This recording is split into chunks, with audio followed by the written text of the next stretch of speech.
out. So no, that was obviously unique. It sounds like he heard it from somebody or saw it from somewhere else, but pretty unique situation there. Sean, we always talk about you have an internal competition in the building. Ty Johnson has the kind of game he has, and you have a running back room. You have Leonard Fournette on the practice squad. What can that do to elevate the whole group? Kind of seeing something like that with a guy who doesn't get a ton of touches, and when he does, he makes the most of it. Right, as they say, iron sharpens iron, and when you have good competition, and I think it's good, but at the same time, it can go the other way too, where a guy who hasn't maybe played or whatever kind of goes off and gets a little bit disenchanted, if you will. But I think the key is that everyone continues to compete, because you never know when your number is going to be called, and I think that's the important thing moving forward.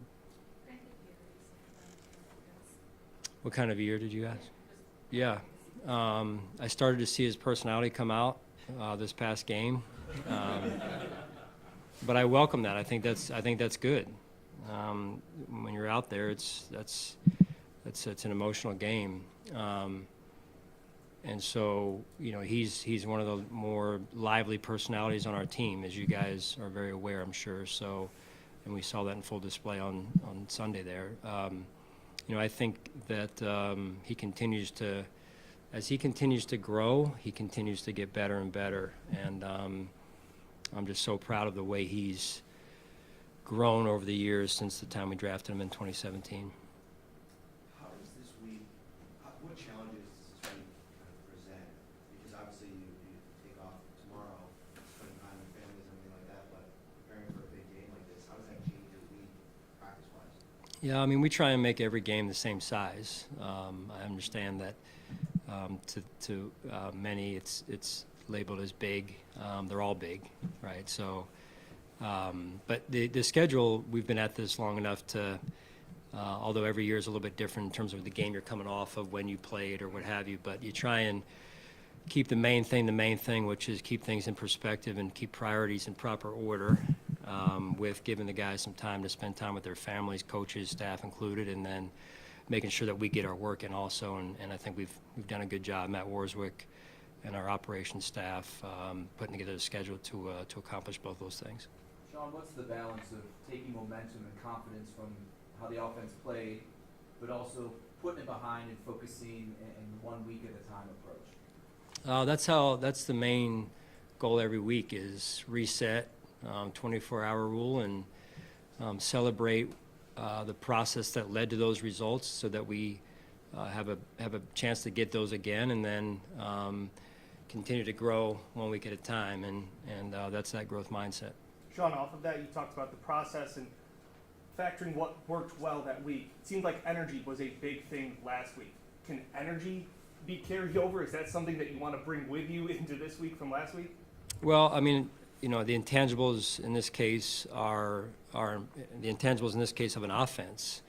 I think is what you saw that really was on display, and I've said this before. It's not necessarily always what plays you're running; it's how you run the plays, and the energy, the intent, the unselfish nature. I think those are just as important as the play design or the play that's called. Sean, it seemed like Khalil had a tough training camp, but as the season's gone along, every single week he's improving, almost by leaps and bounds. What's happened? What's gone right during the season that maybe didn't happen earlier in the year?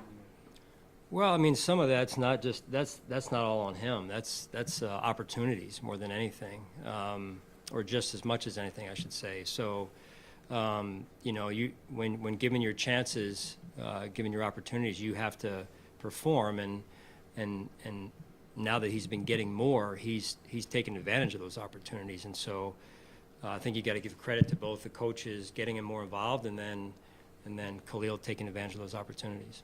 Sean, Joe told us he didn't even decide till maybe almost up to game time to go up or down. How did you feel the operation went? You're listening in and everything. Seemed pretty smooth. I think there was only one time maybe there was a end of the clock play where a timeout was used. But how did you feel the entire operation went? No, I thought it was at the level it needed to be to perform. So that's the most important thing. And the coaches, Coach Shula as well, And there's some unselfishness on that staff too, with some guys that were in one role and they're still in that role, and as things were shuffled around a little bit. So I very much appreciate that as well. Sean, obviously this isn't the first time that you guys have faced a mobile quarterback, but just how challenging is it to prepare for a guy like Jalen Hurts who can get it done with these big explosive plays downfield, but also on the ground as well?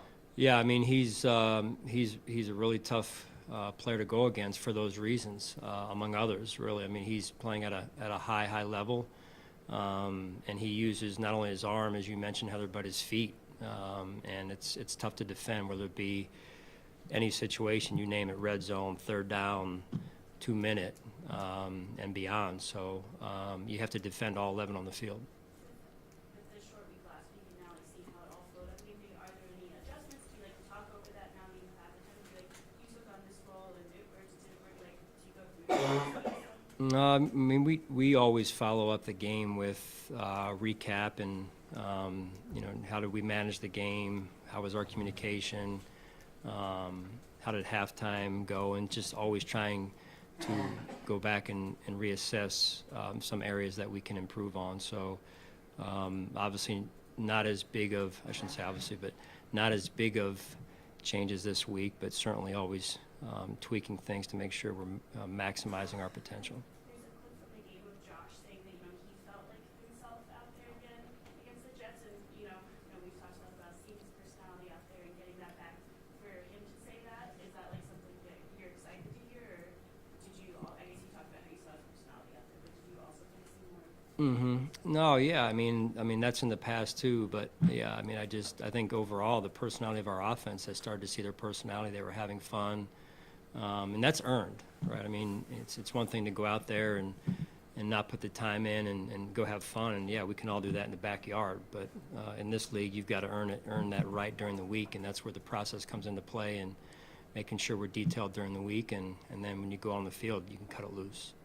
Sean, Dalton's become a bigger piece of the offense the last couple of targets, opportunities. What has he done to earn those opportunities? Those added looks? Yeah, I mean, I would say my answer is probably similar to the Khalil answer is,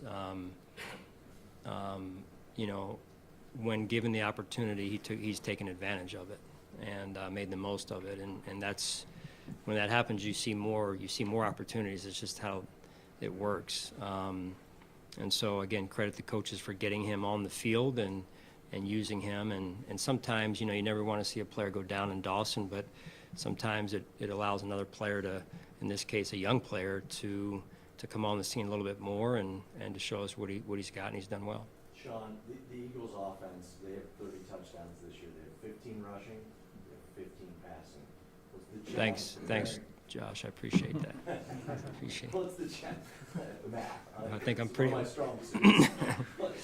What's the challenge of preparing for a team that is not heavily weighted on either side of those things? Yeah, I mean, you talk about a good football team. This is a good football team in all three phases, and I think Howie Roseman does a great job of every year putting a Super Bowl caliber team on the field, and that's hard to do every year, but he's done that. And then you watch what they do offensively. They can run the football. They got a heck of an offensive line coach, and they can throw the football. The weapons that they have to throw the football, probably one of the best moves in recent NFL history to go get A.J. Brown the way they did, and how that's helped their offense in addition to the other weapons they already had. All right, thanks.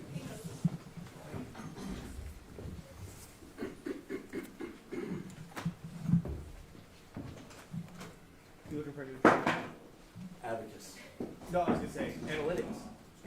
Abacus. I bust out the abacus for that one. Great.